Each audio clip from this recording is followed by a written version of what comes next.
In the stillness of the night, when the world quiets down and only the smallest whispers of thought linger, we often drift into questions that have no certain answers.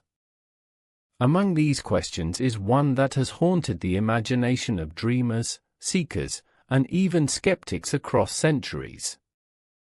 We look at the great monuments that rise from the ancient earth, the pyramids of Egypt with their perfect geometry, the vast temples of Angkor lost in the embrace of the jungle, the solitary stones of Stonehenge standing in timeless circles, and we cannot help but ask, could these have been carved, lifted, and placed not by human hands, but by something beyond us, something outside the fragile span of human history? These structures endure in silence as though they carry the memory of civilizations we barely understand, and they hold within their stones a mystery about origins, labor, and intelligence that stretches beyond the common explanations offered in textbooks and archaeological reports. Some believe that such monuments are proofs of limitless human genius, showing us that our ancestors could endure the impossible, shaping the world with sheer will and primitive tools sharpened over time. Others, however, let their minds wander further, imagining beings not of our kind. They entertain the thought of builders who were never truly human, perhaps visitors from distant stars who touched the earth in forgotten eras, perhaps species long vanished into the dust of extinction, perhaps even unseen forces that dwell in dimensions parallel to ours. And while the concrete evidence may fade into speculation, the power of the question remains, holding us in an embrace as compelling as the stones themselves. What if ancient structures were built by non-humans? What if the truth of our past is far stranger than we dare to believe? As we begin this long journey into shadows of forgotten time, the mind may gently picture an image from far away. Imagine standing in front of the Great Pyramid under the desert moonlight, the air still and heavy with dust, the stars above shining sharp as if watching in silence. Each block of stone rises higher than the reach of one person, heavier than the strength of 10, and yet an entire monument 4,000 years old remains perfectly set, perfectly aligned not only with the earth but with the very heavens above.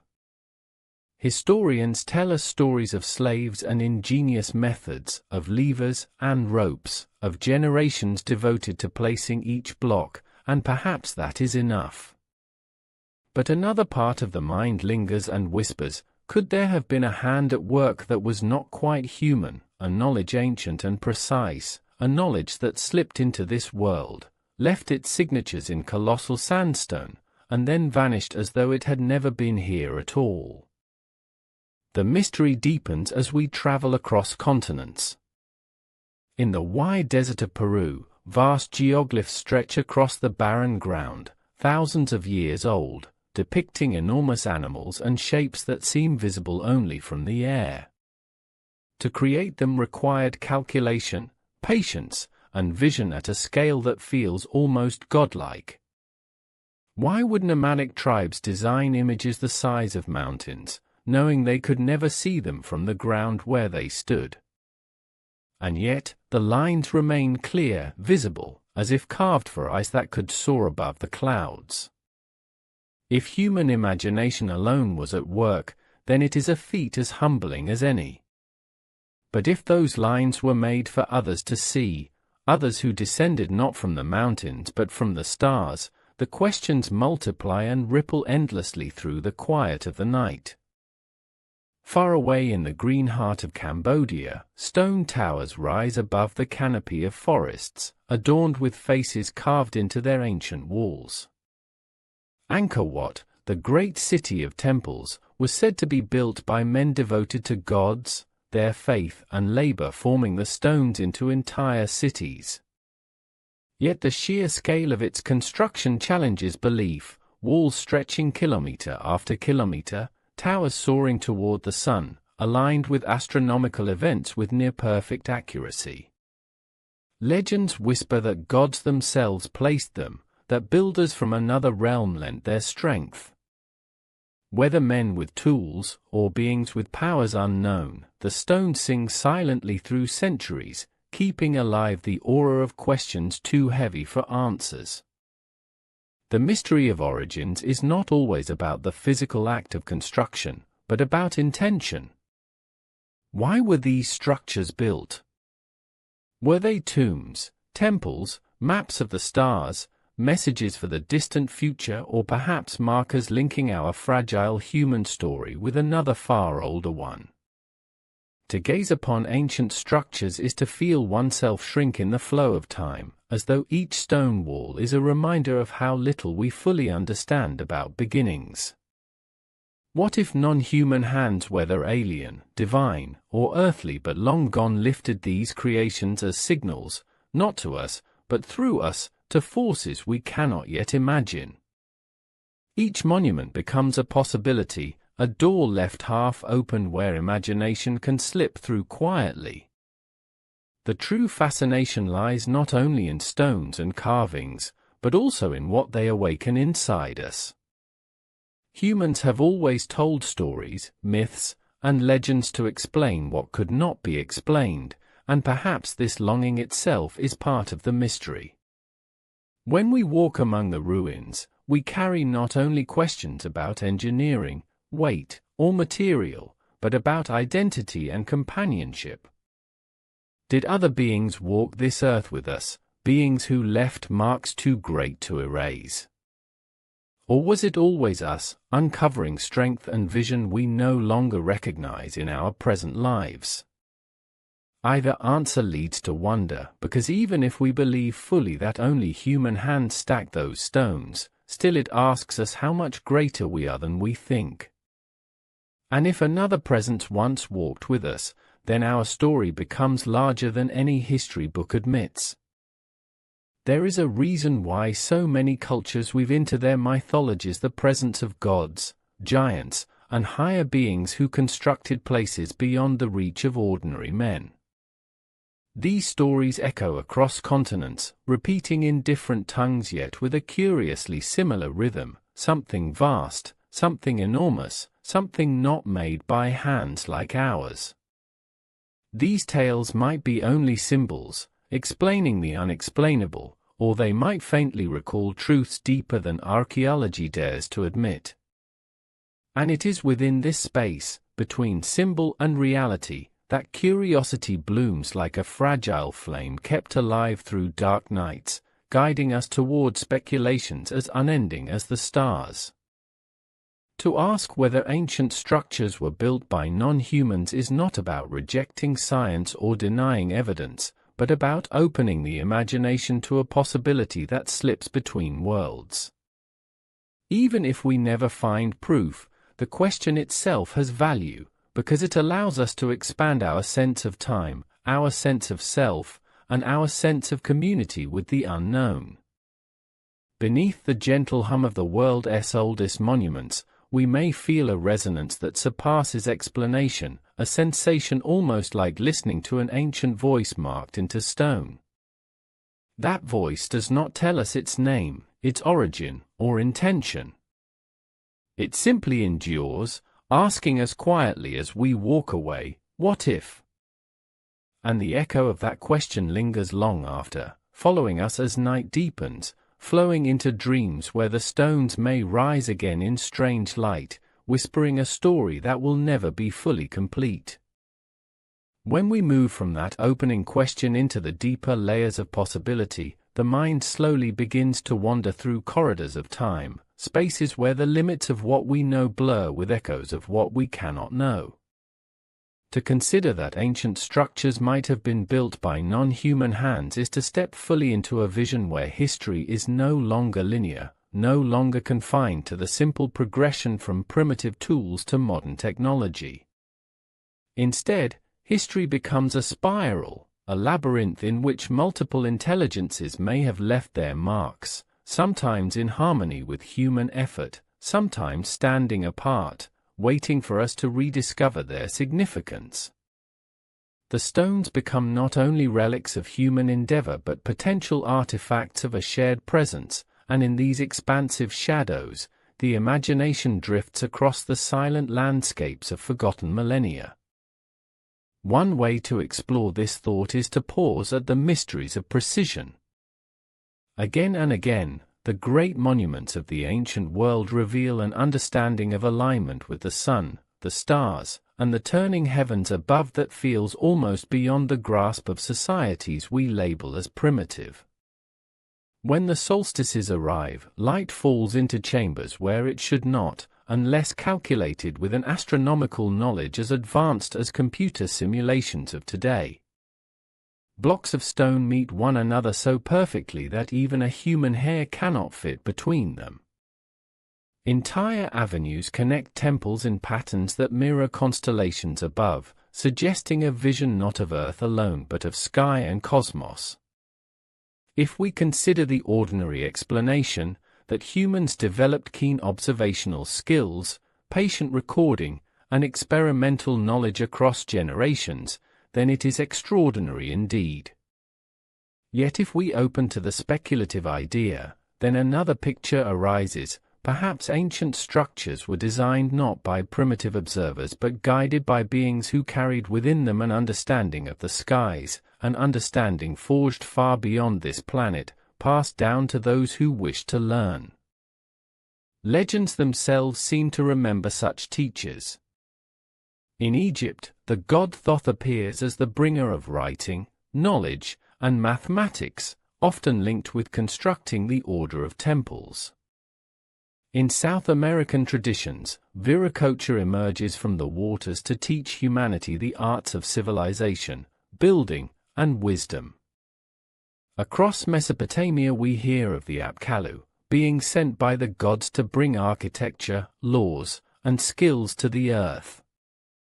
These may be purely mythic symbols, the imagination of early people seeking to explain the sudden leap in their own abilities.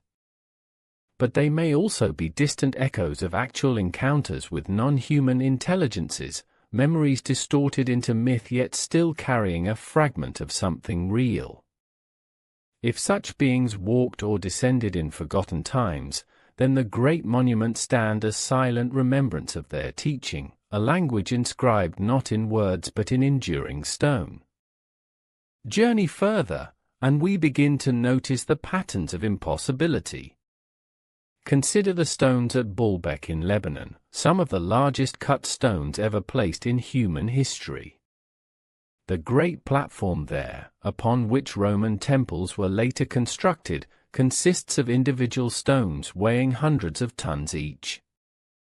To move them even a meter today would require cranes of immense strength and engineering, yet in an age without machines, they sit lifted and aligned upon one another, immovable as mountains raised by invisible hands. The effort to account for this leads humans to suggest every possible rope, lever, ramp, or system of endless labor, but each answer collapses beneath the sheer weight. And so again the mind whispers, what if? What if these stones are traces of a construction not fully ours, but shared, borrowed, or enhanced by powers beyond human muscles and wooden tools? In the silence of that possibility, imagination expands toward beings capable of manipulating gravity, of controlling forces unknown, who touched this world not to claim it, but to leave behind some incomprehensible signature. The question deepens when we turn to the caves of India, where entire temples were not built upward but carved downward into solid rock. At Ellora and Ajanta, artisans centuries ago hollowed mountains to reveal elaborate halls, sanctuaries, and columns, precise and vast. Legends say they were the work not of many generations but of gods themselves, descending to create habitation on earth. How could thousands of tons of stone vanish as though scooped from the living earth, leaving symmetrical patterns and delicate sculpting untouched? Was it the discipline of forgotten architects, working tirelessly with chisel and hammer, or was it something far stranger, tools that consumed stone with ease, technologies lost, or hands not flesh and bone but something else entirely? Again, archaeology offers reasons. and still the enigma remains, a story of creation that resists closure. To follow such questions is not to reject science, but to let our awareness float along the edges of what is possible. Science tells us how and when, but not always why the effort was made. Among non-human explanations, one of the oldest is that these monuments were communication messages left for future minds to stumble upon. Great alignments with stars may have been roadmaps pointing outward to the cosmos, guiding those who someday would learn to look again. Structures carved in geometric perfection may be marks of kinship, signs that humanity did not rise alone but within a context of wider intelligences. If so, then to walk among ancient structures is to walk among conversations we have not yet learned to understand, silent letters written in massive stone across the fields of earth.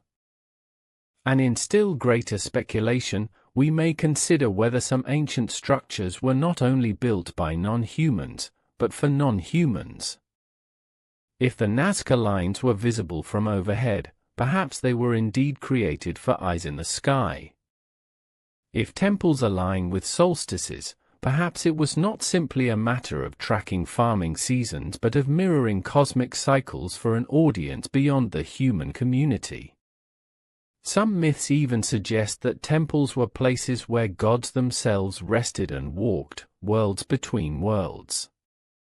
In such imaginings, the architecture becomes not a house of earth but a doorway, a crossing point where human presence and other presences touched briefly before vanishing into legends and centuries of wonder.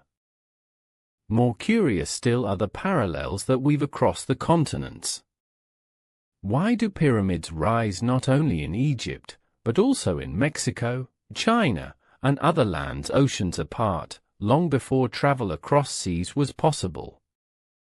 Why do myths in distant corners speak of beings descending from the sky, beings that teach the arts of life, beings that demand stone monuments rising toward heaven? Are these coincidences of human imagination shaped by universal longings, or are they scattered pieces of a larger puzzle, fragments of forgotten contact with forces not strictly human? The echoes are enough to keep us awake at night, drifting slowly into hazy fields of thought where each monument appears not as an artifact standing alone, but as a voice within a chorus spread across the entire globe. The mystery invites us deeper, asking not only of the past but of identity. If non-humans shaped ancient structures, then where do we belong in such history? Are we inheritors of their knowledge, tasked with remembering what they first showed us? Or are we children who misunderstood what was gifted, reducing wonders to myths and legends as we lost the original grasp of their meaning? Perhaps some monuments were less about worship and more about memory, left intentionally for us to one day awaken and recognize. The stones may be patient teachers, waiting for humanity to develop again the curiosity necessary to listen. The skeptical mind, of course, demands evidence, and for this reason many explain away what seems impossible with the ingenuity of human determination. And truly, the capacity of humanity should not be underestimated. The human story, even without help from any other, is one of relentless trial, courage, and creation, turning the most limited resources into possibilities that change the shape of the world. But in the gentle atmosphere of night, when questions expand rather than close, it may be worth holding the possibility that human effort and non-human guidance once coexisted, interwoven quietly into the grand unfolding of civilization. For every logical explanation offered, a trace remains that does not quite fit, a residue of all that refuses reduction, a sense that something larger, stranger, more incomprehensible still rests within the stones themselves. Wander now in imagination to a landscape before memory, where builders unknown raised pathways of stone too wide to be purely practical, where monuments echoed voices no longer present. Imagine alien beings shaping the Earth to mirror their worlds, or ancient species leaving legacies before their twilight faded. Imagine machines forgotten, humming in ages we will never see, carving and shaping with precision greater than our finest tools. Let each image flow past slowly, not demanding belief, only inviting wonder, opening corridors in the mind through which calm mystery drifts like wind through a forest.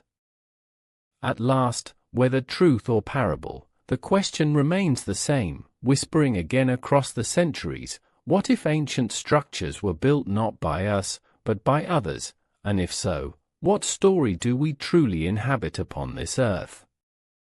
And so we linger, paragraph after paragraph, flowing deeper into the resonance, not racing for any conclusion but surrendering to the immersion of mystery itself. For part of the journey is not to reach the end, but to allow the imagination to spread wide, to soften, to float like a vessel upon an ocean of speculation. In such calmness, in such uncertain wonder, sleep itself may arrive like a gentle tide, carrying us just as the monuments carry their silent questions across centuries.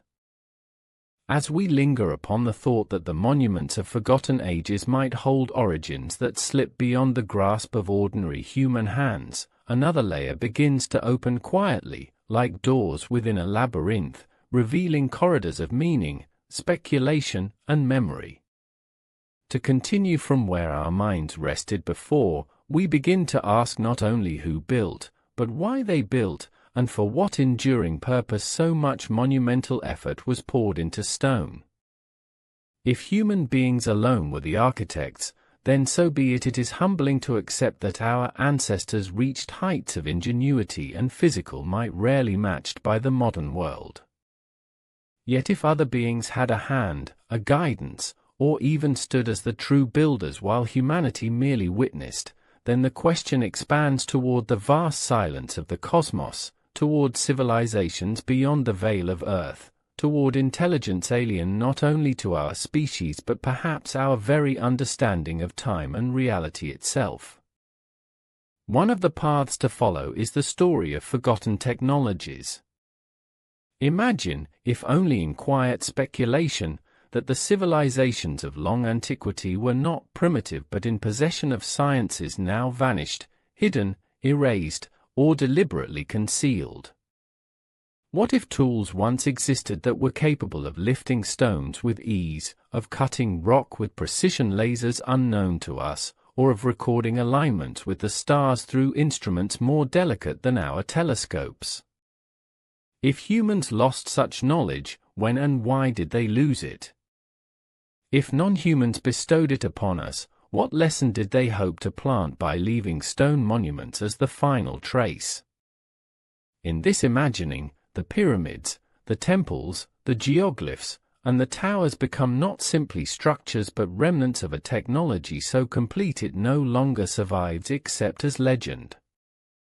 Perhaps the great stones themselves are technologies of a kind, hidden with purposes we still cannot decode. Consider for a moment the pyramids not as tombs, not solely as ceremonial centers, but as instruments, machines of earth and sky alignment, resonating with energy in ways unknown to modern physicists. Many theorists whisper, not as established truth, but as possible dream, that the shape itself focuses forces invisible, turning the pyramid into something like an antenna, a communicator, a beacon. If such a design was intended by non-humans, then its preservation through centuries may be no accident. It may have been left to endure long after ordinary civilizations rose and fell, so that one day, as our eyes looked outward again to the stars, the structures would still be waiting as a code carved into landscape, saying without words, "Remember us, we were here." What strikes the wandering mind is how these questions nest within one another, as though each leads deeper into the forest of mystery. If pyramids were energy instruments, who was meant to use them? If temples aligned so perfectly with solstices, who stood to benefit from such design? If massive platforms were crafted to hold colossal stones, who required such foundations, and for what purpose? These questions may receive one kind of answer from the voice of science, another from the voice of myth, still another from the voice of imagination. But for the listener in search of sleep, it is perhaps less important that one voice wins, and more that the chorus continues gently, soothingly, each possibility flowing into the next like calm waves, continuing the resonance of mystery as softly as a heartbeat in the silence of night. Let us drift then further, across continents again, where the echoes of possible non-human builders stretch into every landscape. In the jungles of Central America, pyramids of the Maya rise like steps into heaven, their tops touching skies that once flashed with ritual fire. These pyramids are not identical to those in Egypt, yet their shape, their alignment, their mathematical harmony seem somehow connected across oceans. How did different civilizations, separated by distances they never traversed, arrive at the same architectural destiny? Did human minds independently evolve toward this sacred geometry as a universal symbol of reaching upward? Or was there a shared influence, a hidden teacher traveling unseen across the world? Some myths of the Maya tell of Kukulkan, the feathered serpent descending from the sky, a god who brought knowledge, who brought guidance. On the equinox, shadows upon the pyramid at Chichen Itza create the serpent descending in patterns of light, as though a memory of divine arrival still carved into the sunlight itself. Meanwhile, in China, ancient pyramids too rise obscured by earth and vegetation, some older than recorded dynasties. What were they for? Tombs, perhaps. But the scale exceeds the practical, suggesting again an intention larger, broader, more cosmic.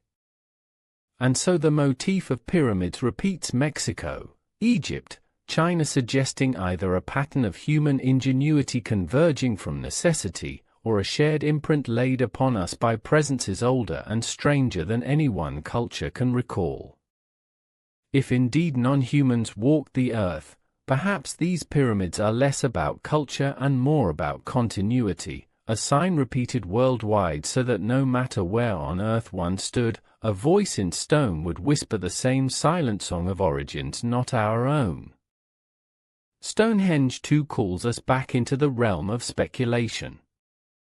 A circular arrangement of megaliths upon the plain of Salisbury, heavy enough to baffle those who wonder how pre-modern hands moved stones from quarries many miles away. Yet even more than the weight, it is the alignment, the way the stones greet the sun upon solstices, the way openings match with celestial events, that raises eyebrows toward the sky. Those who dug post holes before Stonehenge tell us the place was sacred long before stone, as though something about this land required alignment, required structure. Was it humanity's intuitive sense that the universe above mirrors the earth below? Or was it a request, a gift, a demand from beings who knew the pathways of the stars and wished the earth to echo them in permanent geometry? The closer we look, the less simple the circle seems, until the mystery becomes a spiral, endlessly drawing us into questions without end. Beyond the lands of Europe, on remote Easter Island, rise the Moai statues, colossal heads standing as eternal guardians upon the slopes. Each face gazes outward or inward with expression neither fully human nor fully divine, a face caught between worlds. Legends on the island speak of the builders as possessing powers beyond ours, moving stone by songs, by chants, by forces intangible. Modern studies show how human labor could indeed manage, with ropes and careful rocking, to move such statues. But the legend persists, as though the memory of some other power is too strong to vanish completely. Did humans recall their efforts as assistance from beings greater than themselves? Or did the non-human truly walk there, guiding, lifting, perhaps even leaving their likeness carved upon volcanic rock. The Moai stand silent still, and perhaps their silence is the truest answer, for silence itself is the language of mystery. Wherever we look, a question emerges: were these structures homes for gods, homes for men, or homes for something else? Perhaps the truth is not either, but both. Human effort mingled with non-human touch, creating structures that serve dual purposes: practical and ceremonial, but also symbolic and cosmic. They became bridges binding the human to the non-human, the earthly to the celestial, the mortal to the enduring. To build such a bridge is to invite future generations into the same question, and perhaps that was the greatest gift, not knowledge of tools or engineering, but knowledge of wonder, carried across centuries, so that even now, in the quiet rhythm of thought before sleep, we may still feel the stirring of mysteries too vast to ignore. We could turn now toward the myths of giants, for another current in the river of speculation is that the beings who built ancient monuments were not alien to Earth at all, but other species who lived upon it long before us. Myths across the world describe races of giants, immense in height and strength, who lifted stones as toys and built upon mountains as we build with clay.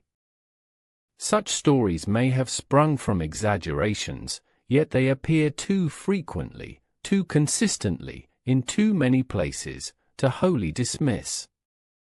In Norse mythology, giants were the primal beings of creation. In the Middle East, the Nephilim are said to have walked upon the earth. Across indigenous traditions, stories of large beings who shaped the land recur like echoes. Could such beings have existed, and if so, might they have left their mark upon the colossal stones that defy ordinary labor? Even if no bones remain in evidence, perhaps the stones themselves are testimony, reminding us that what science has yet to prove may still have once been. And yet another thought flows gently: if not aliens, if not giants, could non-humans have been travelers across time itself?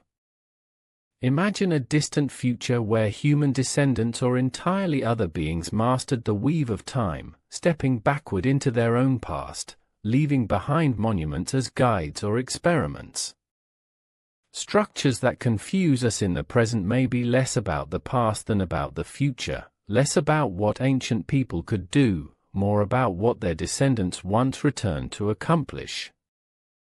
It is but speculation, a dream within the quiet of midnight thought, yet it carries the same aura of possibility as starlight seen from far away.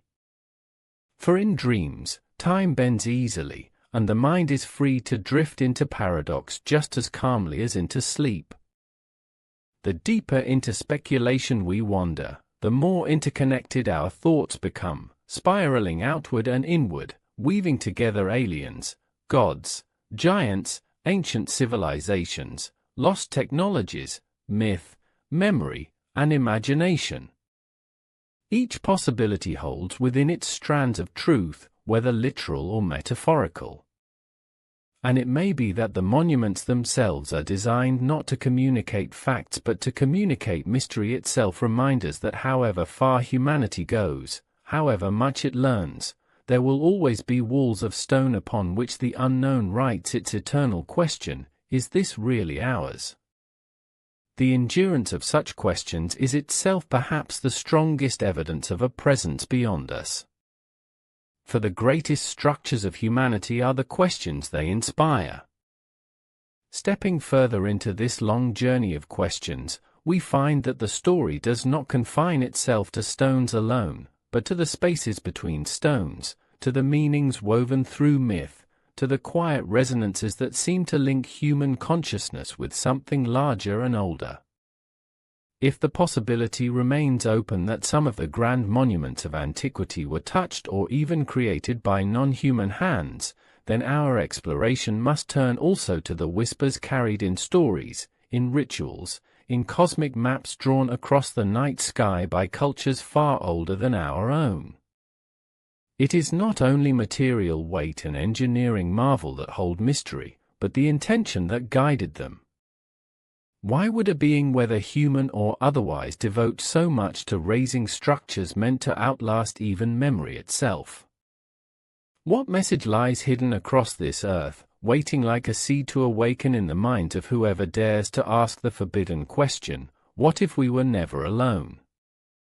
To imagine this is to consider history not as a forward march but as a dialogue between human ambition and other forces that intersected with us at fragile points along the spiral of time. Some monuments might then be read as transcripts of conversations, where human labor expressed itself in stone under the guidance, suggestion, or even command of intelligences beyond ordinary perception. A temple aligning to solstices becomes more than a calendar, it becomes a signpost pointing outward or upward, reminding every eye that gazes upon it to lift their attention beyond the immediate earth. A pyramid shimmering beneath the sun's zenith becomes more than a tomb, it becomes a silent equation carved in geometry, embedding in its angles a memory of knowledge descending from places we cannot name. Each colossal stone becomes not only mineral, but metaphor, carrying the echo that the builders and perhaps their teachers wanted desperately never to be lost. In many traditions, this dialogue between human and other is preserved in myth. Where the scientist sees results of ingenuity, the storyteller recalls visitations, the shining gods who taught agriculture, astronomy, mathematics, the beings with wings or with fiery chariots who bent the sky and left legacies of knowledge. These could be memories distorted across centuries, or they could be records as accurate as our own writing, only wrapped in the symbolic garments of myth because ancient language lacked another garment to wear.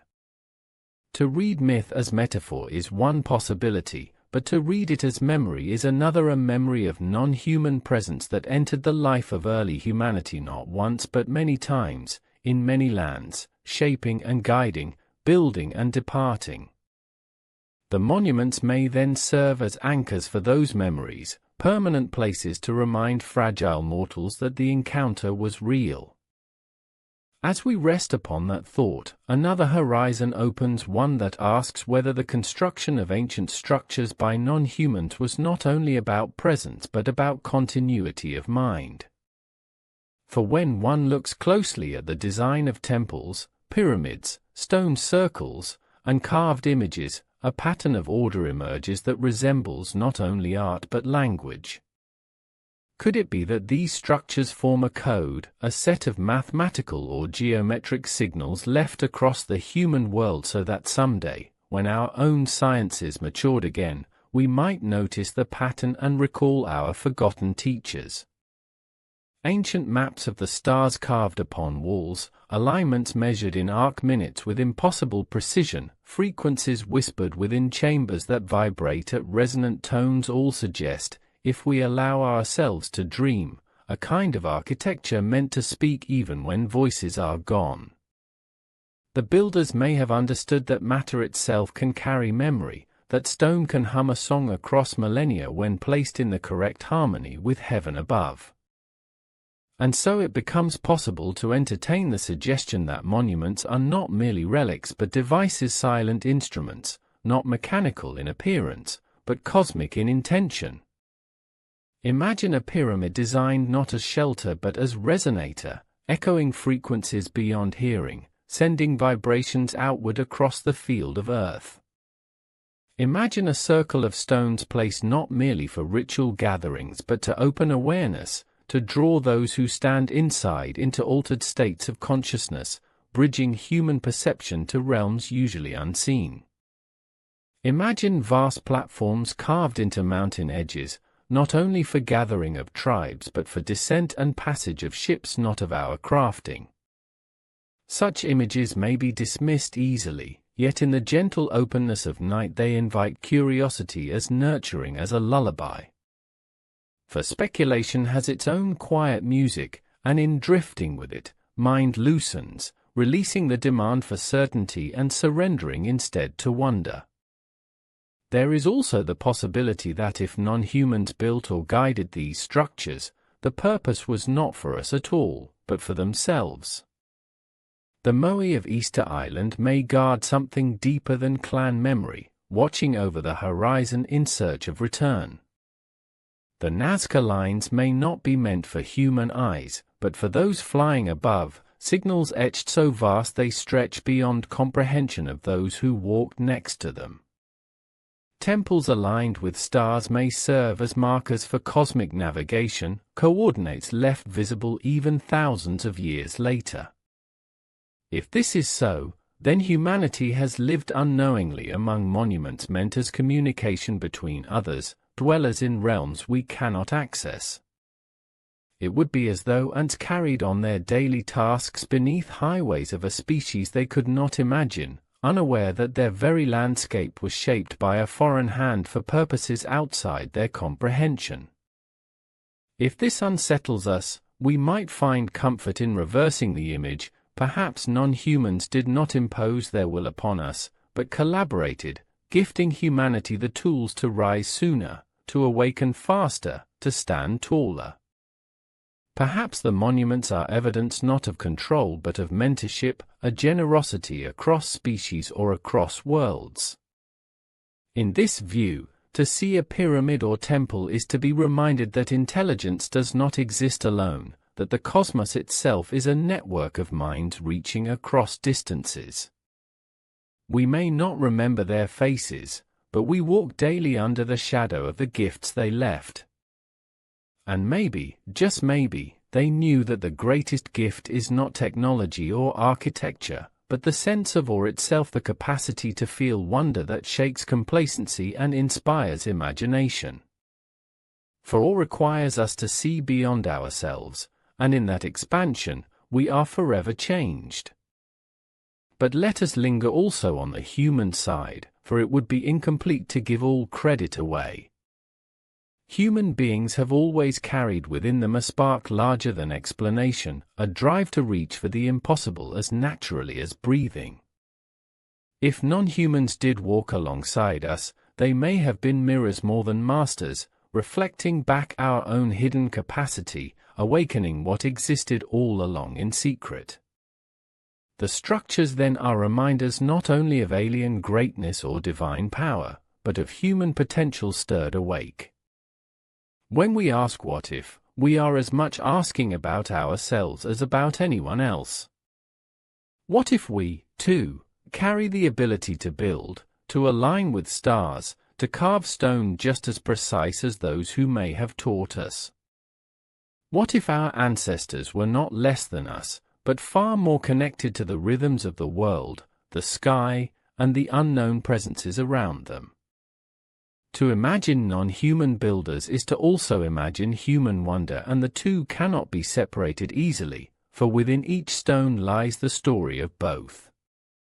In drifting through these questions, we touch a paradox. The monuments are at once human and non-human, at once earthly and cosmic, at once ordinary and miraculous. Perhaps that is why they disturb us still, why they refuse to be silenced, why they continue to call across centuries. They cannot be resolved into neat categories because their purpose was never neat. They are mysteries deliberately left luminous, designed to resist closure. And through that resistance, they achieve the very thing their builders, human, non-human, or otherwise, may have intended, to keep every generation awake for a moment in awe, to offer a calm yet overwhelming reminder that the universe still holds more secrets than truths. Sweet as a lullaby, these monuments hum the song of the unknown. The further we step into these possibilities, the more the boundaries of certainty dissolve, leaving us adrift in a vast landscape where every monument becomes a door, every myth a whisper, every ruin a beacon shimmering with meanings. Part of what makes the question what if ancient structures were built by non-humans so powerful is that it stretches the mind not toward a single answer but toward an openness. It does not resolve quickly, it lingers, it haunts softly, it hovers over the imagination as consistently as the stars hover over the night sky. In that hovering, there is a gentle reminder that the truth of the human story may be far more expansive, layered, and mysterious than we usually allow. It reminds us that perhaps history was never a straight line at all, but a web shared with others who left their marks in stone before vanishing again. Consider the persistence of alignment with the heavens. Again and again, no matter the continent, ancient structures bend themselves towards stars, solstices, and equinoxes with precision that suggests far more than coincidence. Some scientists argue that this is simply practical, that ancient farmers needed calendars to know the turn of seasons, and so they conceived of monuments to mark sunrises and sunsets. Yet these are not mere wooden poles or small markers, they are vast pyramids, sprawling temple complexes, and megalithic circles of stone. The scale far exceeds the practical need. Such ambition reveals reverence, devotion, and perhaps instruction, as though someone, human or otherwise, whispered to ancient minds that the heavens mattered more deeply than survival alone. These alignments may then be understood not only as agricultural calendars but as cosmic conversations, dialogues written in rock between earthbound beings and something dwelling in the vault of night. The question expands when we realize that several ancient structures reflect constellations with near mathematical perfection. The three pyramids of Giza align with Orion's belt, the temples of Ankh mirror the pattern of Draco, the lines of Teotihuacan resonate with the movement of Venus.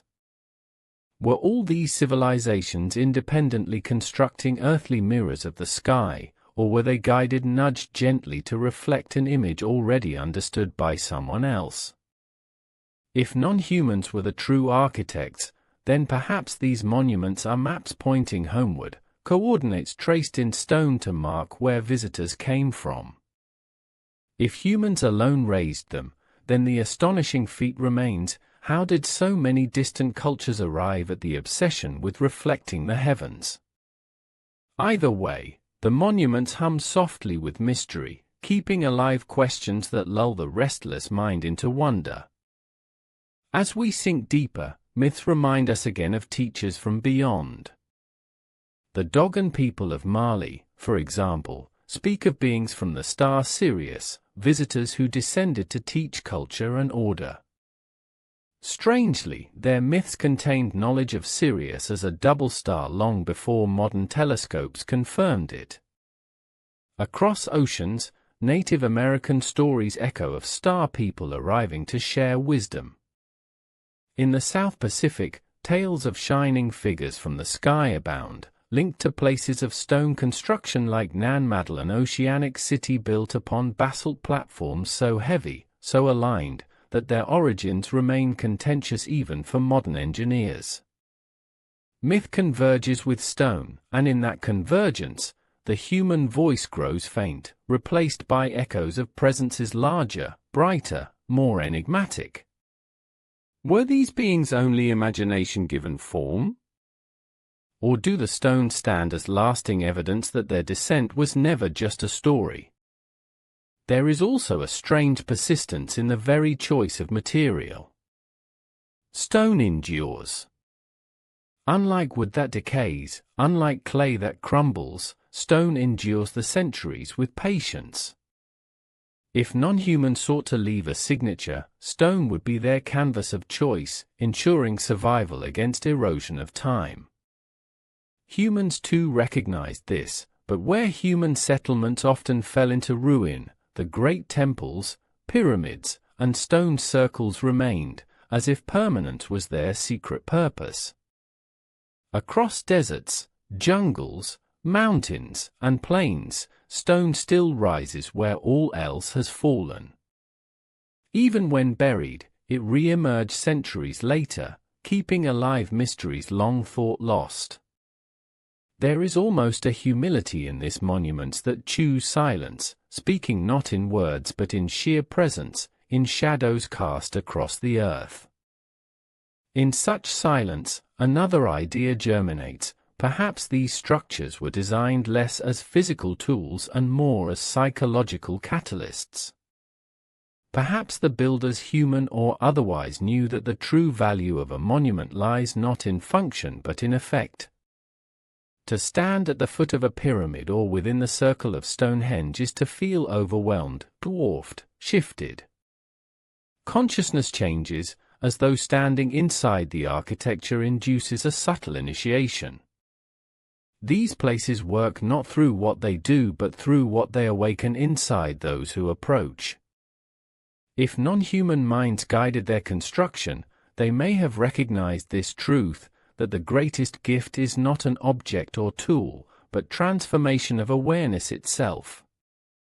Thus the monuments should be read not only as construction sites, but as spiritual technologies designed to adjust consciousness across generations. What follows then is an inquiry into the purpose of awakening. If ancient structures were indeed crafted by or with the assistance of non-humans, why did they leave such legacies for us? Was it a passing act of generosity, a testament to cooperation across species? Was it a warning, a code meant to be deciphered in times of crisis? Was it an experiment, testing whether humanity would grow not only technologically but spiritually when given symbols of the greater cosmos? Or was it simply their own mark of occupancy, as natural to them as our own habit of planting flags upon new soil? The possibilities range across a spectrum wide as the stars themselves, and as we contemplate them, the monuments feel heavier, more profound, more inexhaustible. They become less relics of religion and more open questions, living questions that refuse to die. There is one more path we must wander, the possibility of lost civilizations entirely, civilizations as advanced as our own or beyond, wiped away by catastrophe and later mistaken as the work of extraterrestrials. If these lost cultures were indeed human, they may still be non-human in the sense that they predated Homo sapiens as we are now, a different form of intelligence upon the earth. Legends of Atlantis, Lemuria, and other vanished lands might be half-remembered accounts of their rise and fall. If so, then the monuments are not alien at all, but inheritances from us, not us as we are now, but us as we once were, forgotten selves etched forever into stone. To imagine this is to see humanity itself as more ancient, more cyclical, more resilient than we ever consider in textbooks.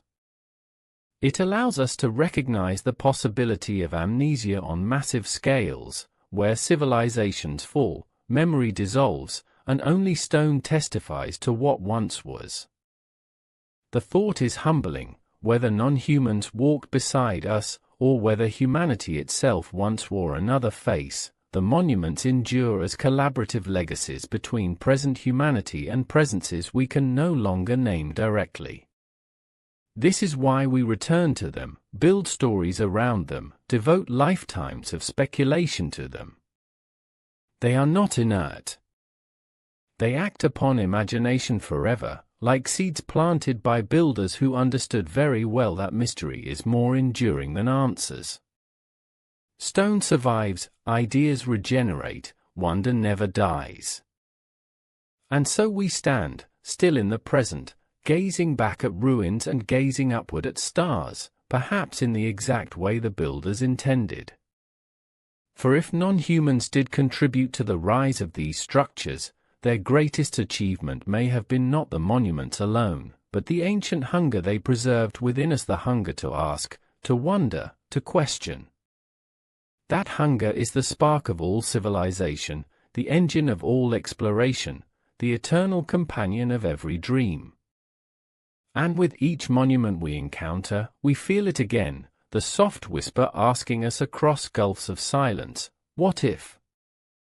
The mystery stretches forward like an endless desert horizon, where the vision of stone and story refuses to end. Having walked through questions of origin, visited myths of gods and stars, considered the echoes of lost civilizations, we now step deeper into the essence of what these possibilities mean for humanity.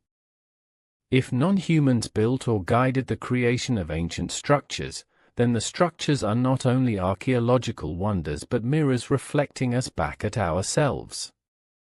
They ask, who are we, and who were we meant to become? They suggest that the human story may have been fostered, shaped, nudged, or accompanied by others whose presence left no bones, no artifacts beyond stone geometry too large and too precise to ignore. In such questions lies a haunting beauty, for even if the truth remains elusive, the suggestion alone expands the mind into realms more spacious than certainty. One way to sit with this is to think about architecture as memory. Human beings write books, carve symbols, archive knowledge in fragile forms of paper or digital trace. Non-human intelligences, if they walked among us, seem to have chosen stone. Instead of words, they built forms. Instead of direct instructions, they left alignments, measurements, resonances. The pyramids, the temples, the geoglyphs, all function like libraries of meaning without words, pressing into our psyche impressions far deeper than text. Stone does not explain. It suggests. It urges meditation. It compels awe. And so perhaps these builders, human or not, sought to communicate not a list of facts but an experience of enormity, of scale, of mystery itself. In that experience, those who come centuries later feel the stirring of wonder, and wonder is itself a doorway into growth. Imagine walking among such ruins at twilight, when shadows blanket the fractures of ancient carvings. You feel yourself shrink before the stone face of a monument, as though your entire life is nothing more than a single breath compared to the stillness of walls that have stood for thousands of years. In that moment of shrinking, something paradoxical unfolds. At once you feel smaller and greater, insignificant and yet in continuity with a mysterious legacy. This is the essence of these places. They hum not only with the possibility of non-human labor, but with potency designed to affect consciousness across ages. They are initiations hidden in plain sight. Whether built for gods, by gods, or for humans to climb toward godhood, they change the one who approaches. The builders, whoever they were, knew that monuments were less about function and more about transformation. In quiet hours of speculation, some imagine the builders as extraterrestrial travelers, descending not to conquer but to plant seeds of growth. Advanced beings setting enormous stones across the earth not for their own use, but as training grounds, as classrooms writ across the land itself. Civilizations rise, fade, but the lesson remains, preserved in stone until the student is ready again. In this interpretation, the earth itself becomes a vast school, its monuments textbooks of stone left silent until rediscovered. Humanity, slow and curious, returns again and again to these pages, sometimes misunderstanding, sometimes inventing, but always longing to know.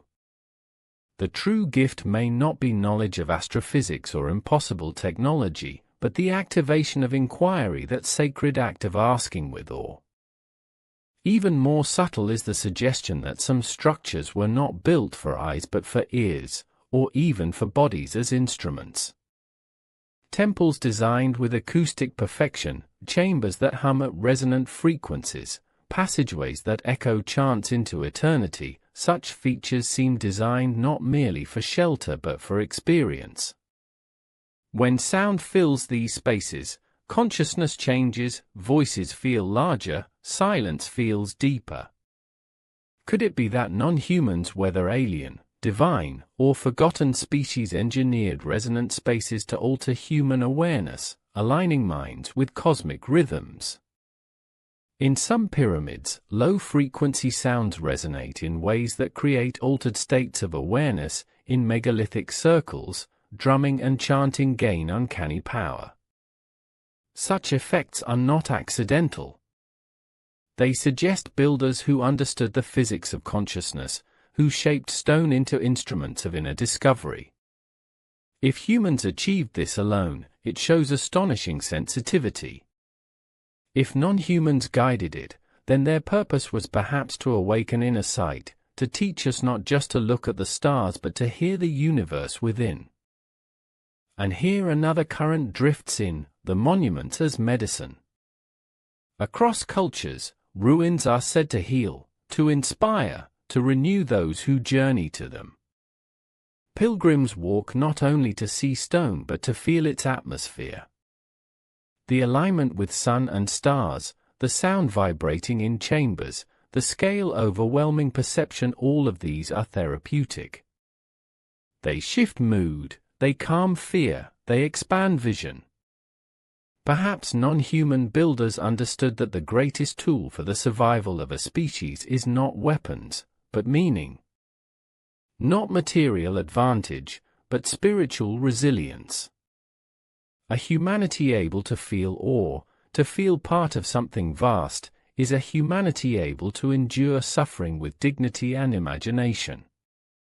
Perhaps the monuments were therapy for the species itself, meant to keep alive within us the remembrance that we are more than laborious, more than survivalists, more than flesh. They remind us that we are explorers by birthright, dreamers by nature, and that the sky above belongs as much to us as to the gods. As this possibility spreads across the imagination, it frees us to view the builders, whoever they were, with reverence rather than fear. For if the creators of these monuments were alien, ancient, divine, or future beings traveling through time, what they left us was not domination but inspiration. Their legacy is not chains, but questions. Not subjugation, but awe. If their intention had been power, the monuments would have included explicit control. Instead, they gave us puzzles. They vanished, leaving us to wander among the stones, rewriting stories, dreaming endlessly. This generosity is overwhelming. It suggests that the universe, in its broader intelligence, cares not only about survival but about imagination. Yet there remains the sobering fact that so much was lost. Civilizations fell, languages disappeared, myths blurred, and the original context of the monuments faded. If the builders saw beyond the ages, perhaps they knew this forgetting would occur. Perhaps they anticipated that humans would one day look upon their work blankly, uncertain, weaving many stories. Maybe this was even purposeful, because forgetting ensures curiosity, and curiosity ensures searching, and searching ensures evolution. In this way, amnesia itself becomes part of the strategy. Humanity forgets, then rediscovers, then dreams, each cycle deeper, more nuanced, more expansive. The stones are thus both witnesses and triggers, ensuring the cycle continues as long as we walk the earth. At night especially, this cycle feels vivid. Imagine lying beneath a sky blank with stars, a pyramid rising against the horizon, its silhouette black yet glowing in the faint light of moon. You feel the pulse of earth beneath you, the echo of ages, the whisper of questions. You do not need to answer. You need only to listen. The monument speaks, but not in words. It speaks in mystery. That mystery flows into your veins, into dreams that carry you across centuries, into visions of beings of light and shadow, of stone lifted as if weightless, of songs sung to the earth, of hands unfamiliar yet kind building far beyond comprehension. These dreams are the true function of monuments, to call forth images larger than logic, to stretch the imagination toward what cannot be named simply. And if in those dreams you see non-human faces, whether tall and shining, or massive and strong, or subtle and secret, you may find that they do not feel strange at all. They feel like kin, like long-lost relatives across galaxies or epochs. Perhaps they always were. Perhaps the longing we feel at monuments, the strange sense of homecoming among ruins, is the echo of kinship. We were not alone, not then, not now. We carry their presence still, even if memory has no words for it. Each stone is memory preserved not of fact, but of relationship. And relationship is the truest heritage of humanity. Thus we can rest in a paradox. Even if non-humans built or guided these structures, their true purpose was not to glorify themselves, but to remind us of ourselves. To lift us into awe, to press us into humility, to expand us into wonder. The monuments are at once alien and human, earthly and cosmic, physical and spiritual, forgotten and remembered. And in this union, they achieve something profound. They become eternal. Eternal not because stone is unbreakable, but because mystery never dies.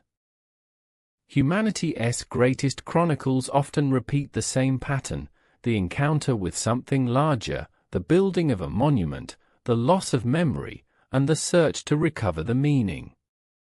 In this endless cycle, the ruins of Earth stand like milestones of forgotten encounters, silent yet insistent.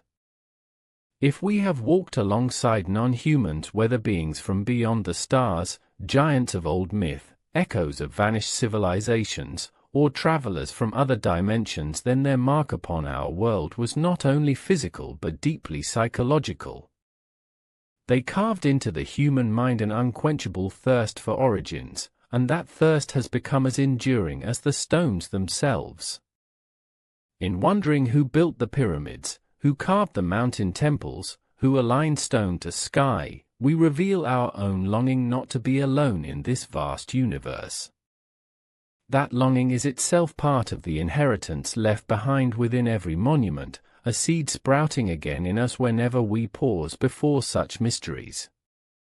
What lends these ruins such profound power is not only their scale but their silence. They do not explain themselves. They stand, mute yet charged, waiting for minds to project stories, waiting for voices to sing myths, waiting for imaginations to awaken under the weight of awe. If non-humans set them in place, perhaps they knew this silence would be the most potent kind of teaching. Words fade, languages shift, but silence allows each generation to rediscover meaning anew. The builders may have looked upon the flow of time and known that their work was not to tell us a fixed truth, but to create conditions where questioning never ends. In this endless questioning, civilization itself grows. The act of being puzzled becomes the engine of progress, and stone is the eternal puzzle placed in our path. Across millennia, each culture that has stumbled upon these structures has woven its own tale. Pharaohs claimed them as monuments to their rule. Priests declared them temples of gods. Travelers whispered of giants or star people. Scientists described them as markers of agricultural calendars. In each case, the monument absorbed yet another layer of interpretation, another costume of meaning. And yet beneath them all, the raw presence of the stone abides, unshaken, unanswering, a mystery immune to complete possession. Even if every explanation were forgotten tomorrow, the stone stands, and a future mind will again raise its eyes in wonder.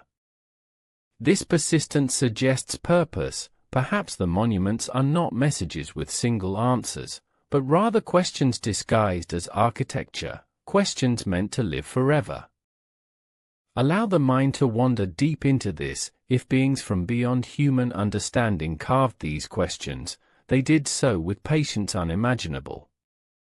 Who builds for an audience not of one lifetime, but of thousands? Who sets stones for people unborn, voices unheard, cultures unnamed? Such beings would have to perceive time not as fleeting moments but as vast currents. They would have to believe deeply in the worth of awakening consciousness not now, but far in the future. If non-human builders existed, then their patience itself is a revelation. Perhaps they look upon humanity the way a gardener looks upon a long season, trusting that seeds planted in stone will grow in the psyche of future generations, blossoming even if ages pass in silence. This patience also suggests a different relationship between intelligence and power. For while humans often measure power in conquest, monuments built for eternity speak of a subtler form, influence through mystery, control through curiosity, transformation through inspiration. To awaken awe is far greater than to command obedience. Awe endures long after armies collapse. If non-humans guided our ancestors toward these monuments, their true power may lie not in domination but in their ability to stir or itself a power still alive tonight as we reflect upon them. The modes of construction themselves invite us to dream. How were stones of hundreds of tons lifted, moved, set with honeycomb precision? Did hands wield technologies we no longer know, levitation, resonance, manipulation of gravity? Some propose acoustic methods, where harmonics made stone as light as a feather. Others imagine energy fields shaping matter as clay. Or perhaps they simply had forces at their disposal we cannot yet imagine, for our science is still young compared with the infinity of the cosmos. In dreaming of these methods, the mind relaxes into space where science and imagination touch, a liminal zone perfect for drifting into sleep, not caring for answers so much as the soothing rhythm of questions. But let us wonder also if these builders, whoever they were, remain somewhere still. Perhaps they never left. Perhaps they stand unseen, folded in frequencies beyond human sight, watching silently as we ponder their works. Each pyramid becomes less a relic than a lighthouse, signaling their presence across dimensions. Each circle of stone becomes a doorway, still capable of opening if aligned correctly with sky and mind together.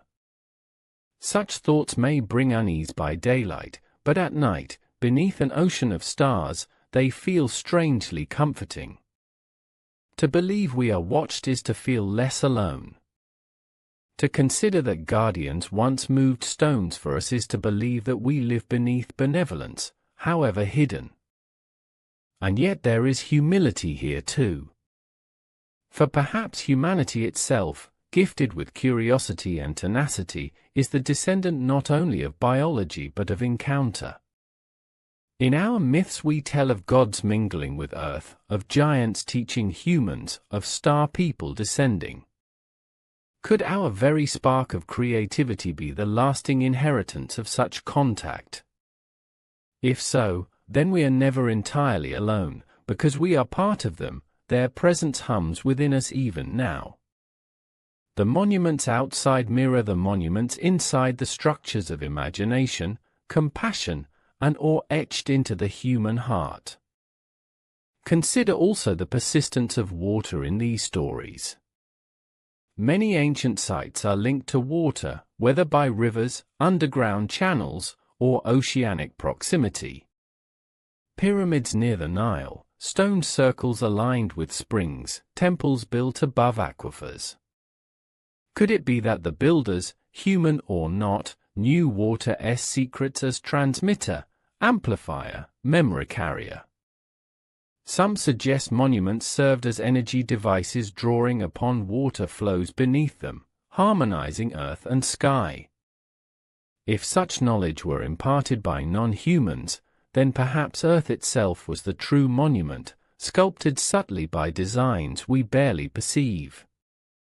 The landscapes themselves, shaped by hands larger than human, become sacred architecture on a planetary scale. To imagine this is to feel Earth trembling with hidden orders, to rest upon ground that is itself an ancient structure of mystery. The notion of planetary architecture takes us even further. Some believe entire cities were planned not randomly but as reflections of constellations, replicating star maps upon the Earth. Others suggest continents bear traces of geometric alignments, as though surveyed from an aerial vantage point. If this is so, then we must again ask, who surveyed the world thousands of years ago?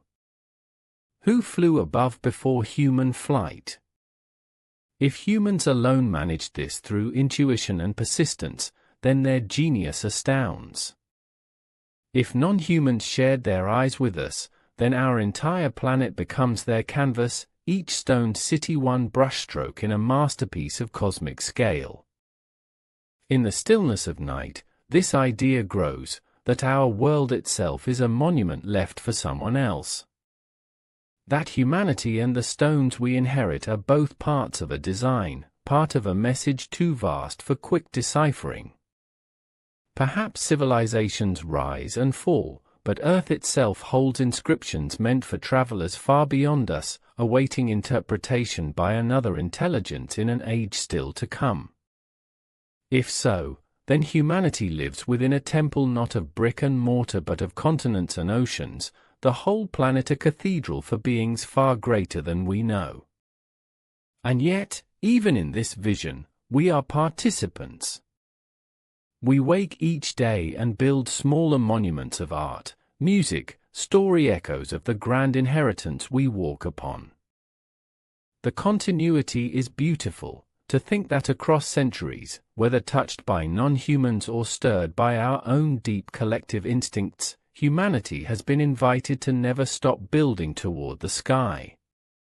Monuments become not only physical stones but metaphors, skyscrapers, spacecraft, satellites, telescopes, all descendants of pyramids and temples. The impulse is the same, to reach beyond, to meet the greater other, to converse with the unknown. The monuments of antiquity are thus not isolated wonders but part of a continuum of yearning. And yearning itself may be the very thread connecting human and non-human alike. So tonight, resting among these questions, we may soften into the awareness that mystery has always been our companion. Whether aliens touched us, whether giants carved stone, whether lost civilizations remade themselves, or whether human genius alone raised every block, the mystery remains. That mystery comforts us because it shows that existence is never exhausted, never explained away entirely. There is always more to wonder. Always more to dream.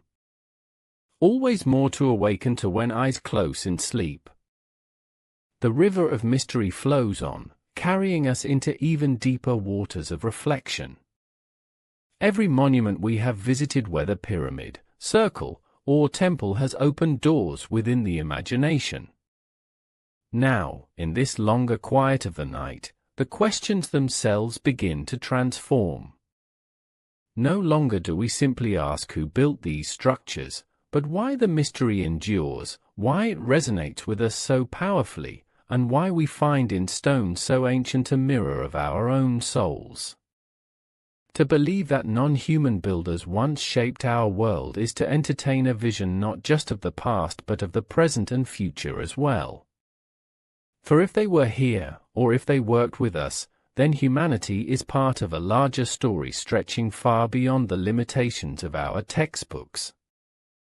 And in that larger story, we find our place gently shifting from center stage to participant in a cosmic drama of vast proportions. Such a shift brings with it a unique peace, because it reminds us that we are not alone in shouldering the burden of existence. If other intelligences work these stones, then the weight of history is shared.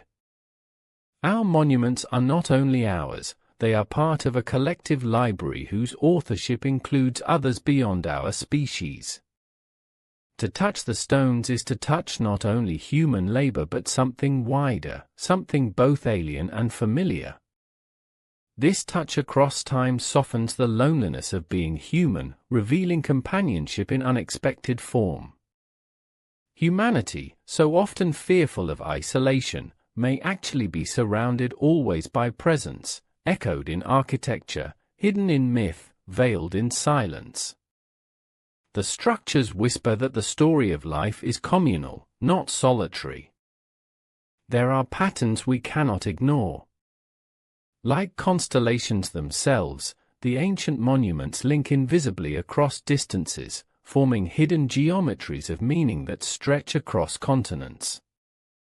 The Giza pyramids align with Orion, Anchor mirrors Draco, Teotihuacan reflects the motion of Venus. Such synchronicities appear too deliberate to be random, too widespread to be coincidence. Either humanity possessed an early, forgotten science of astonishing global reach, or there was sharing, teaching, guidance across cultures long before oceans could be traversed. If it was human achievement alone, then we discover in ourselves forgotten grandeur. If non-humans nurtured that achievement, then we live as children of a broader family, taught by elder siblings from the stars or from civilizations veiled to our eyes. In both cases, the awe is undeniable.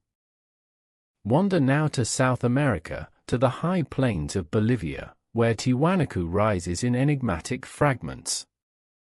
Monoliths stand carved with patterns that appear almost mechanical, as though cut by tools of precision unimaginable for their declared age.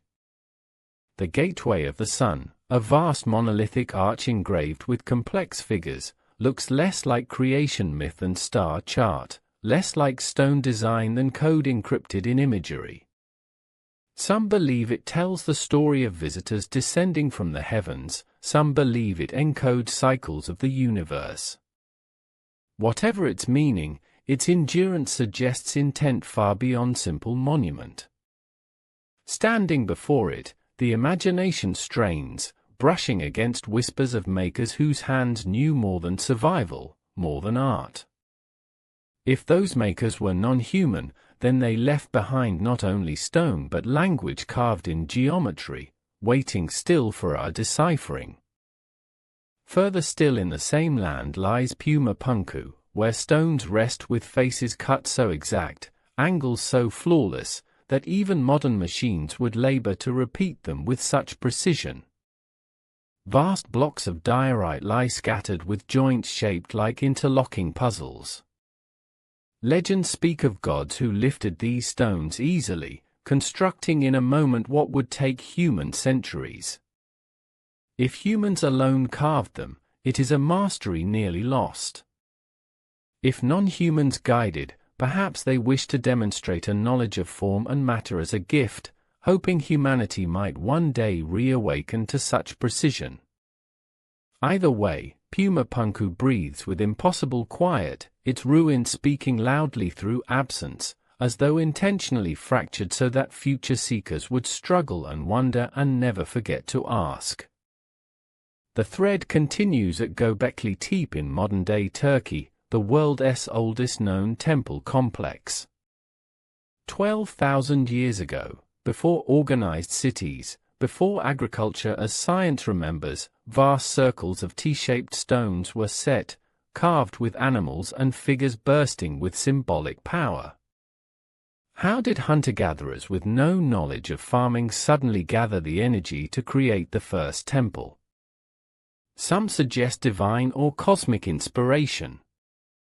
Others whisper of visitors gifting a spark at a critical time, a push given so humanity might rise from survival into culture, from bare subsistence into worship and meaning.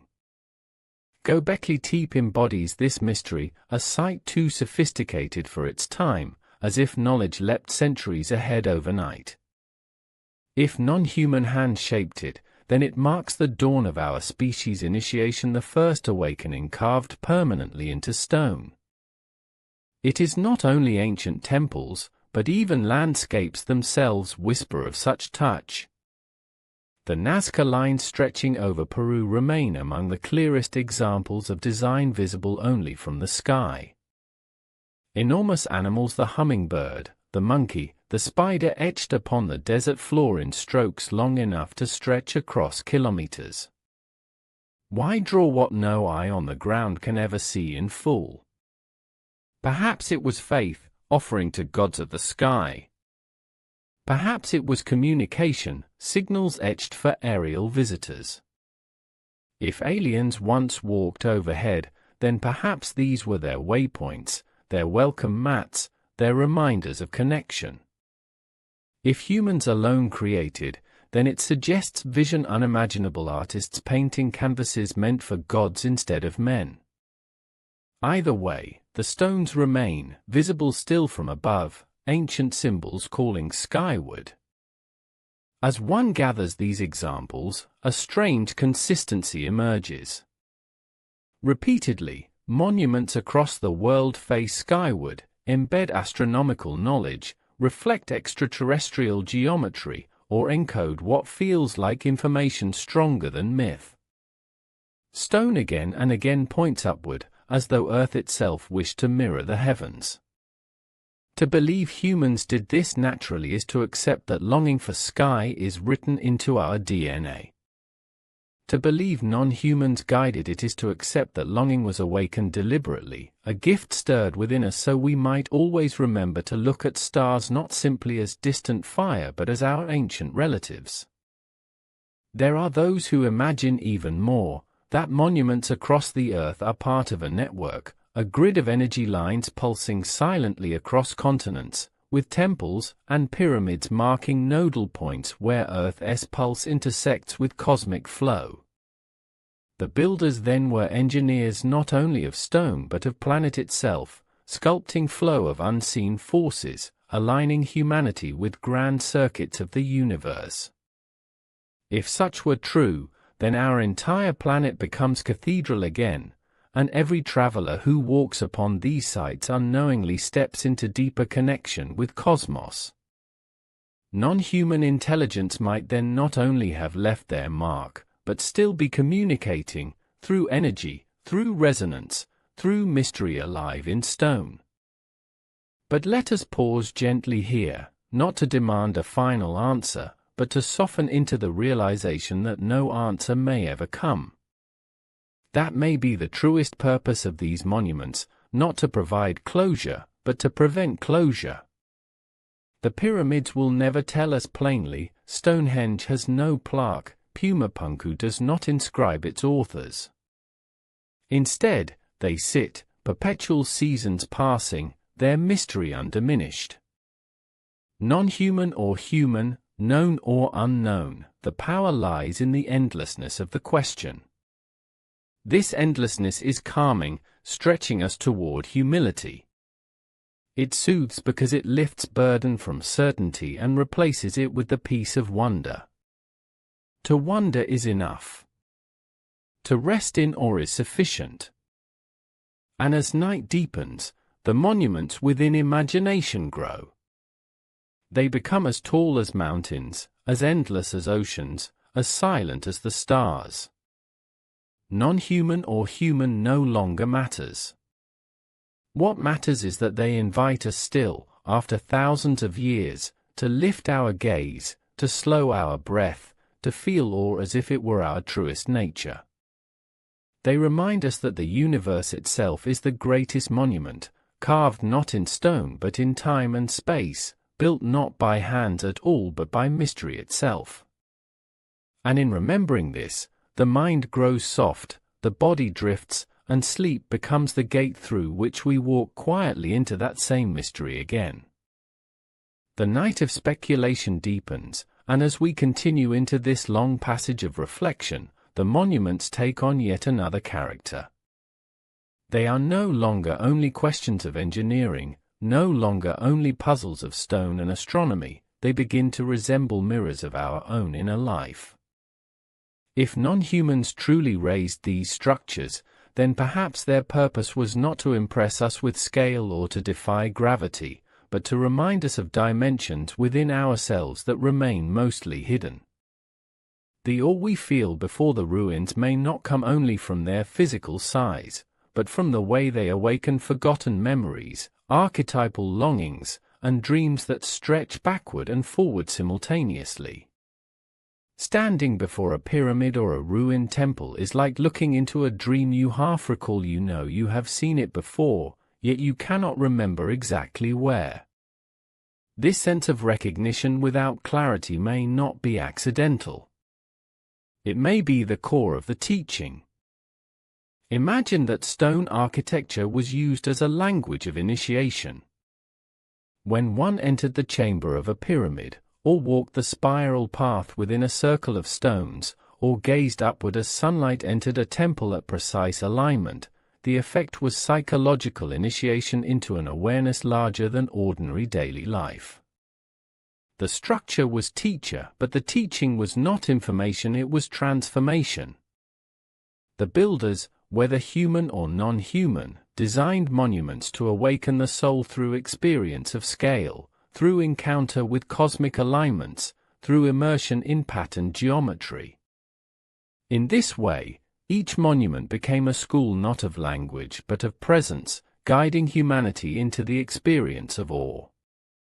Such initiation carried forward into myth, into religion, into science, rippling endlessly outward through centuries. If it was non-humans who showed us this path, then they were teachers whose pedagogy was subtle. They did not give lectures, but constructed spaces. They did not write instructions, but embedded lessons in stone geometry and cosmic timing. They allowed the student humanity to rediscover again and again, to misinterpret, to speculate, to wrestle. Perhaps they knew that true learning is never given, but always awakened. Thus the silence of pyramids is the silence of teachers who refuse to lecture, who instead invite discovery. Their lack of answers forces us into creativity, and in creativity lies growth. If so, then every tourist today who gazes in confusion at a ruin is still participating in this curriculum of wonder, still being drawn into the very dialogue the builders initiated thousands of years ago. Another way to dwell upon these mysteries is to consider the possibility of forgotten symbiosis between humans and non-humans. What if these structures were raised not by one or the other, but together? Humans contributing devotion, imagination, and labor, non-humans providing knowledge, guidance, or forces beyond ordinary reach. The result would be neither fully alien nor fully human, but hybrid partnership carved in stone. Such hybrid monuments would resemble treaties, records of cooperation signed not in ink but in colossal architecture. When we look at them now, that hybrid nature may be why they feel both familiar and strange, both possible and impossible, both human and other. They were designed across the boundary, and therefore forever belong to both sides. In myths we catch echoes of such partnerships, gods teaching kings how to build, giants joining human clans to lift great stones, star people whispering to priests the alignments of stars. These are not stories of conquest, but of collaboration. And perhaps the errors, the collapses, the ruins that followed were less failures than intentional endings. The structures were left incomplete so that they would function as puzzles for later ages rather than perfected objects. In this way, monuments are less like completed sentences and more like eternal questions. Their purpose is not to tell us what to think, but to ensure we never stop thinking at all. As humanity moved forward, the continuity of such teachings may have blurred into religion. Temples became houses of gods, pyramids became tombs. Yet even as meanings changed, the sense of awe endured. Ritual chants still magnified resonance, solstices still drew sunlight through sacred doorways, festivals still echoed cosmic patterns. Even when stripped of origin, the structures continued quietly doing what they were meant to do, stimulating awe, evoking mystery, guiding attention skyward. This persistence suggests intentional design to outlast interpretation. Whether guided by human foresight or non-human wisdom, the endurance of function beyond memory reveals genius of a higher kind. To walk into this possibility is to feel comfort. For it reveals that history may be larger than we imagined, that humanity has always had companions, that perhaps our rise was never ours alone but supported, encouraged, mentored. This companionship remains unseen now, but perhaps the monuments exist so that we never truly forget. Each time we dream of stone lifted impossibly, each time we wonder if gods carved mountains, we are remembering unity, remembering that our loneliness is itself an illusion. Non-humans, whether gods, aliens, or lost civilizations, called us into partnership long ago and perhaps still do, invisibly. Yet we cannot ignore the other side. What if they were not benevolent at all? What if monuments are leftovers of domination or experimentation, signals of a time when humanity was less student and more subject? Some whisper myths with darker tones, that gods demanded sacrifice, that beings took worship as sustenance, that humans were pawns in cosmic struggles. Could ancient structures be scars of exploitation, records of our obedience rather than our creativity? Possibly.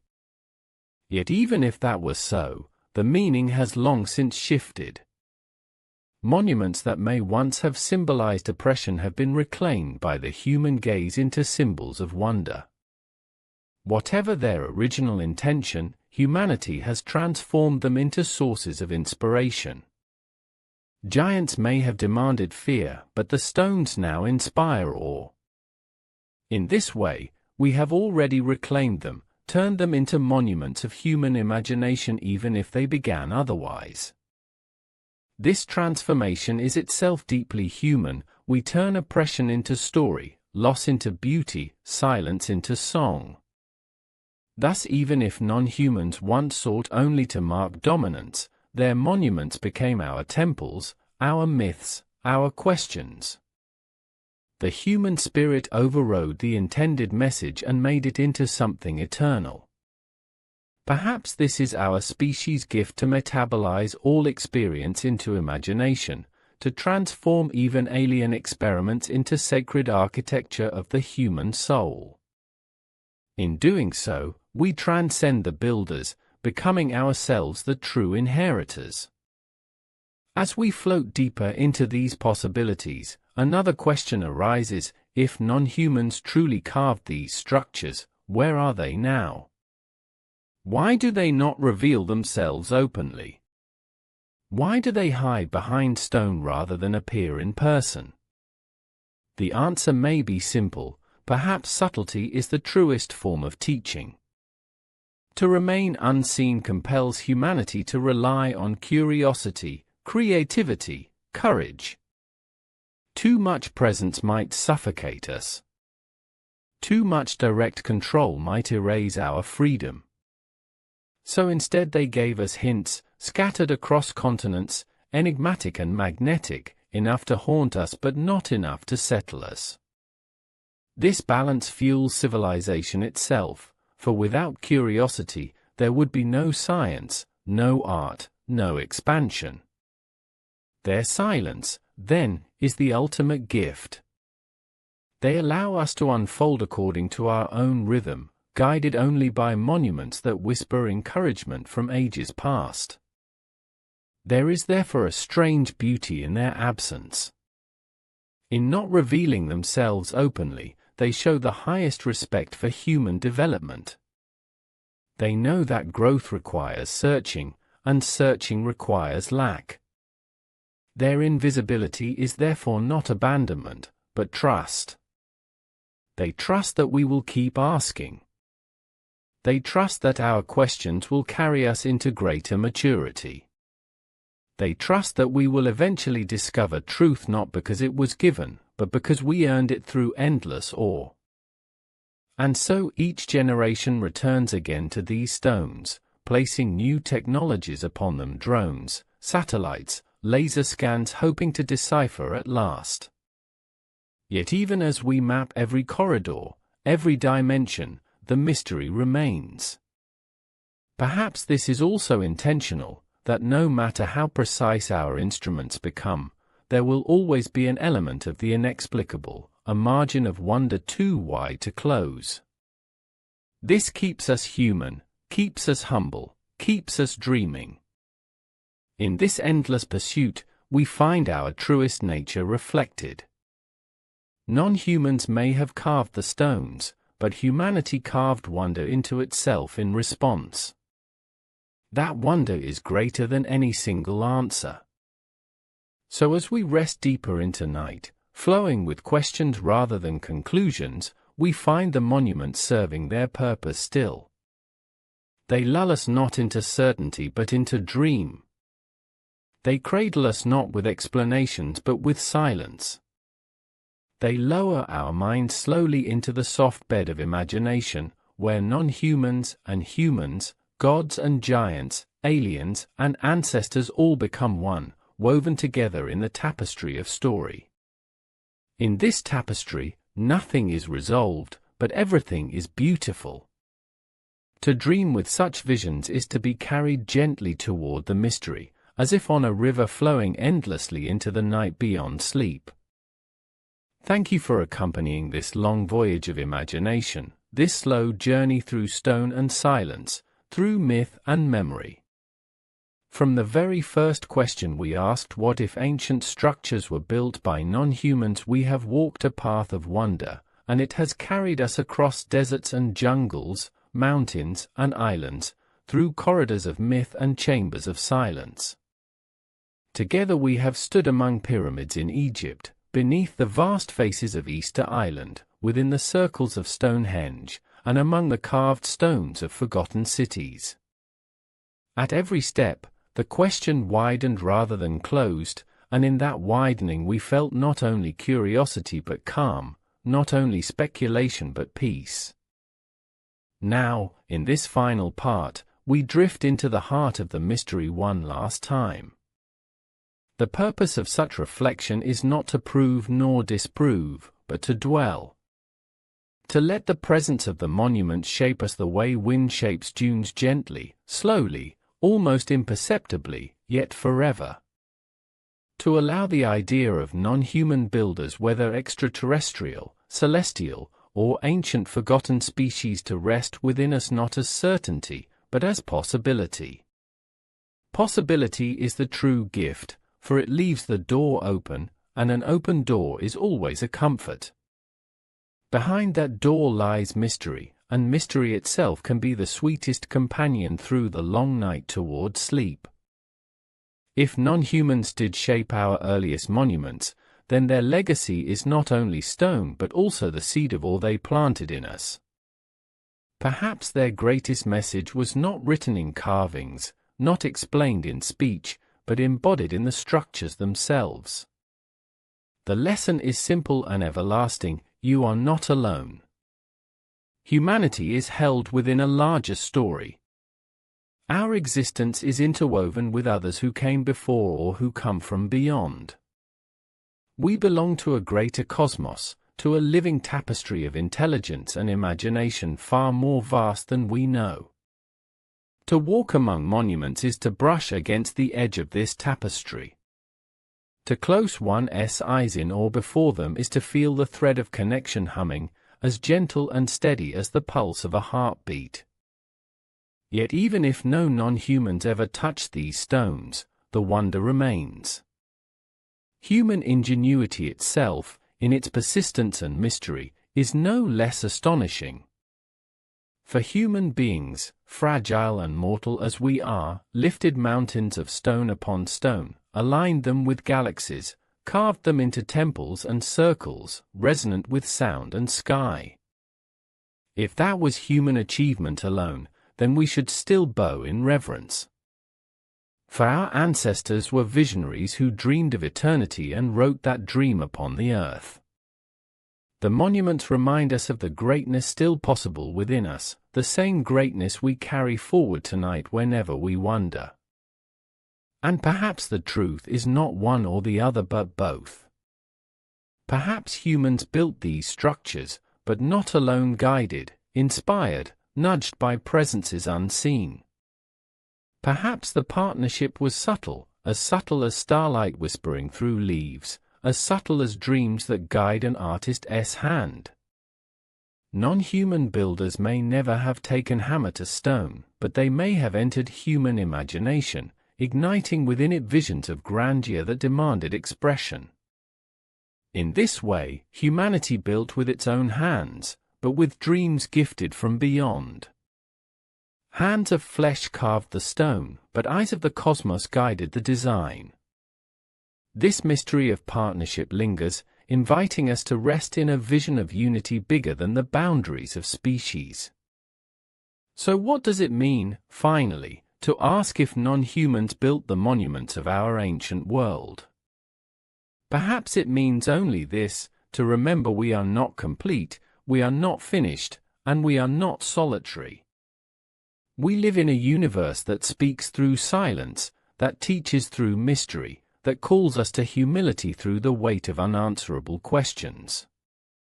The stones endure to remind us of this every day. Imagine now, as you rest, that you are lying beneath the endless sky, the pyramids rising in shadow and silver moonlight beside you. Imagine you are within a circle of ancient stones, stars wheeling overhead, the air carrying the faint hum of centuries. Imagine you are walking through the ruins of a jungle temple, the roots of trees curling around carved faces no longer alive, yet still whispering. In every image, you are not alone. You feel the presence of builders unseen, whether human ancestors, ancient giants, or visitors from stars. You feel yourself part of something older and greater, carried gently by hands that reach across time.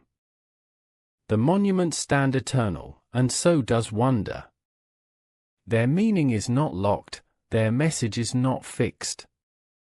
They wait, patient as always, for us to approach again, to ask again, to speculate again. And when we leave, whether from a desert plateau or a forest ruin, the question follows us quietly: what if? What if the builders were not human? What if our history has companions we cannot name? What if mystery is the truest heritage of all?